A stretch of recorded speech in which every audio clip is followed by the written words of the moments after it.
Partenza da Pordenone, passaggio tra le colline trevigiane e le vallate bellunesi ed arrivo ad Asiago. È la penultima tappa del Giro d'Italia 2017 che si svolgerà il 27 maggio.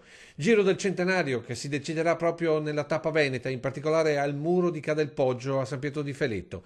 1300 metri di salita spezzagambe con pendenze dal 15 al 19%. Nel celebrare la 100ª edizione, quindi con poco spazio in ordine al numero delle tappe da poter donare al Veneto, sicuramente è stato restituito in contropartita una delle tappe più importanti, se non addirittura la più importante, perché chiaramente chi ha ancora qualche proposito o velleità di poter vincere il Giro in questa tappa poi deve tirar fuori tutto quello che gli rimane, per cui sicuramente una sola tappa ma una delle più importanti del Giro. Una festa per lo sport, un evento turistico sia per le colline del Prosecco che per l'altopiano dei 7 comuni, come ha sottolineato nella presentazione della tappa il sindaco di Asiago Roberto Rigoni Stern e successivamente anche il patron del Giro Mauro Vegni. Intanto è un percorso bello, ci tengo a dirlo perché andremo a toccare tutte le colline del Prosecco, per cui anche paesaggisticamente è una tappa bella.